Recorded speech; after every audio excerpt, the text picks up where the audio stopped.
Everyone, నేను మీ రాజీ. ఈరోజు మనం 6th క్లాస్లోని Telugu lesson 7th lesson చెప్పుకుందాం. ఓకేనా?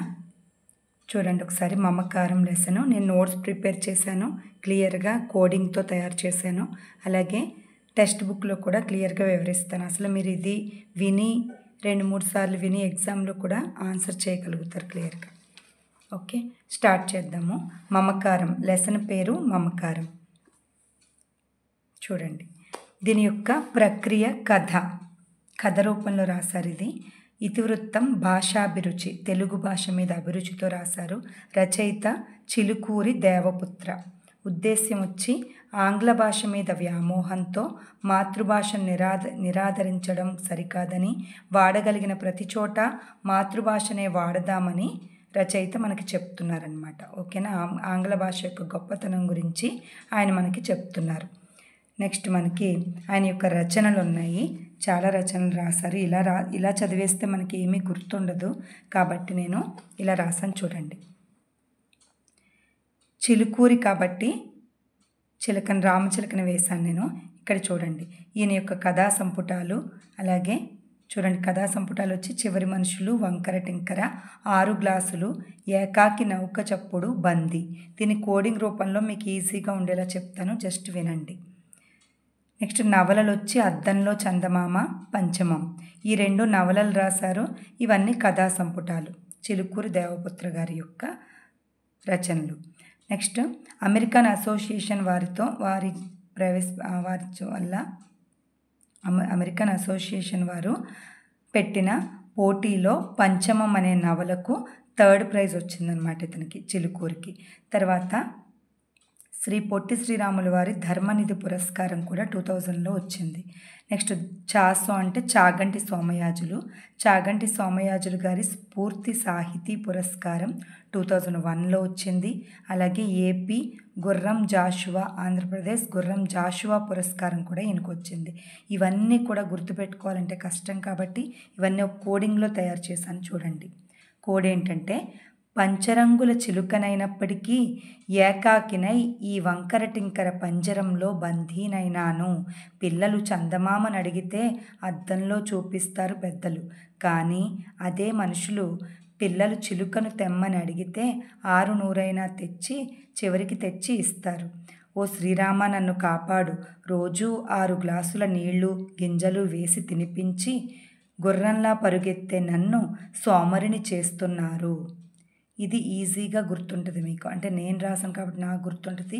మీరు ఇంకా ఏదైనా తయారు చేయగలిగితే చేసుకోండి, కానీ ఇలా గుర్తుపెట్టుకోగలిగితే ఈ రచయిత పేరు, అలాగే రచనలు, తర్వాత పురస్కారాలు కూడా ఈ కోడింగ్లో వచ్చేసాయి. చూడండి, చిలుకూరి అనగానే రామచిలక గుర్తొస్తే మనకి స్టోరీ అంతా గుర్తుకు రావాలి.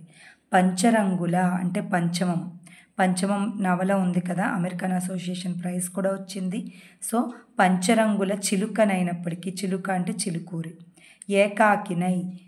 ఏకాకి నౌక చప్పుడు, ఏకాకినై ఈ వంకర టింకర పంజరంలో.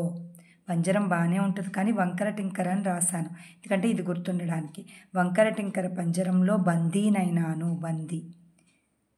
ఇవన్నీ రచనలు కదా. నెక్స్ట్ పిల్లలు చందమామను అడిగితే అద్దంలో చూపిస్తారు. అద్దంలో చందమామ నవల. ఓకే, చూపిస్తారు, కానీ అదే మనుషులు పిల్లలు చిలుకను తెమ్మని అడిగితే 6 నూరైనా చివరికి తెచ్చి ఇస్తారు. చివరి మనుషులు, ఇక్కడ చూడండి, చివరి మనుషులు కూడా కథా సంపుటం. చివరికి మనుషులు తెచ్చి ఇస్తారు. ఓ శ్రీరామ, శ్రీ పొట్టి శ్రీరాములు గారి పురస్కారం 2000లో వచ్చింది కదా. ఓ శ్రీరామ, నన్ను కాపాడు. రోజు 6 గ్లాసుల నీళ్లు గింజలు వేసి తినిపించి నన్ను సోమరిని చేస్తున్నారు. 6 గ్లాసులు అనేది చూడండి, ఇక్కడ ఉంది కదా కథా సంపుటం. ఈ లెసన్ కూడా 6 గ్లాసులు అనే కథా సంపుటిలో నుంచే తీసుకున్నారు. ఈ మమకారం లెసన్ని ఈ 6 గ్లాసులను కథా సంపుటి నుంచే తీసుకున్నారు. సో 6 గ్లాసులు చాలా ఇంపార్టెంట్. 6 గ్లాసుల నీళ్లు గింజలు వేసి తినిపించి గుర్రంలా పరిగెత్తే నన్ను, గుర్రాన్ని కూడా యాడ్ చేశాను ఎందుకంటే గుర్రం జాషువా పురస్కారం కూడా దీంట్లో కవర్ అయింది. చూడండి, గుర్రంలా పరిగెత్తే నన్ను సోమరిని చేస్తున్నారు. సోమరి ఎందుకు యాడ్ చేయవలసి వచ్చిందంటే చాగంటి సోమయాజులు, చాసో అంటే చాగంటి సోమయాజుల స్ఫూర్తి పురస్కారం 2001లో వచ్చింది కాబట్టి చాసో సోమరిని చేస్తున్నారు. దీంతో మీకు ఇదంతా గుర్తుంటుంది. ఇంత కోడింగ్తో ఎవరు చెప్పరు, చెప్పినా కూడా మీరు గుర్తుపెట్టుకోవాల్సి ఉంటుంది. ఇది మీరు క్లియర్గా చదువుతూ వింటూ గుర్తుపెట్టుకోండి, ఓకేనా. ఎవరైనా రాసుకోవాలనుకుంటే జస్ట్ పాస్ చేసుకుని ఆపి రాసుకోండి, ఓకేనా. తర్వాత ఈ స్టోరీని మొత్తం చూడండి, ఎంత పెద్ద స్టోరీ ఉందో. ఇక్కడ నుంచి స్టార్ట్ అయ్యి మమకారం లెసను 1, 2, 3.5 పేజెస్ ఉంది. ఈ 3.5 పేజెస్ని నేను ఒక హాఫ్ పేజీలో, మన నోట్స్లో ఒక హాఫ్ పేజీలో రాశాను చూడండి క్లుప్తంగా. స్టోరీలో పాత్రలు ఎవరంటే రాజు, సీత, అలాగే సత్యం, సుగుణ, రాధ, అలాగే సత్యం ఉంటారు. చూద్దాం, వీళ్ళ గురించి చూద్దాం. రాజు, సీత భార్యాభర్తలు. వీళ్ళ అనంతపురం గ్రామం వీళ్ళది. అయితే రాజుకి తెలుగు భాష అంటే ఎంతో మమకారం. ఈ తెలుగు భాష గురించి ఇదంతా లెసన్ ఉంటుంది. సీత పుట్టిల్లు బళ్ళారిలో ఉంది. అనంతపురానికి కొంచెం దూరంలో బళ్ళారిలో ఉంది. ఆవిడ పుట్టింటికి వెళ్తుందనమాట. అది ఆ ఇల్లు, పుట్టిల్లు, సీత యొక్క పుట్టిల్లు మమతానురాగాలు కలబోసిన ఇల్లు. చెల్లెళ్ళు, అక్కలు, వదినలు వీళ్ళందరూ కలిసి వంటలు చేసుకుంటూ ఉంటారు. ఇక్కడ చూడండి, పిక్చర్ చూస్తేనే మనకి కడుపు నిండిపోతుంది.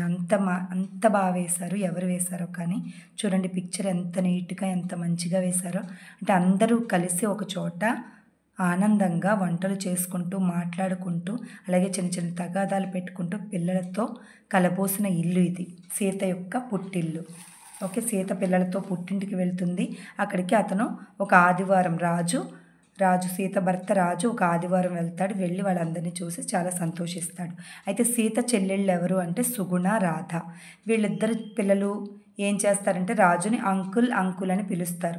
అది అతనికి నచ్చదు. అంకుల్ ఏంటి, మామ అని పిలవచ్చు కదా, తెలుగులో మాట్లాడవచ్చు కదా అని కోప్పడతాడు.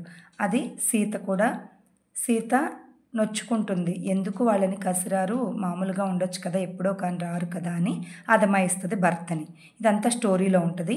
అయితే రాజు ఫ్రెండ్ ఎవరంటే సత్యం.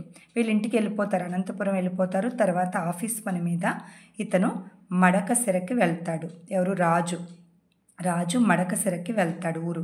వెళ్ళిన తర్వాత అక్కడ సత్యం అంటే రాజు యొక్క చిన్నప్పటి ఫ్రెండ్ సత్యం ఉంటాడు. సత్యం యొక్క భార్య ఒక మలయాళ స్త్రీ. ఇంగ్లీష్ తప్ప తెలుగు రాదు. ఆమెని పెళ్లి చేసుకుంటాడు సత్యం. ఓకే, చూడండి.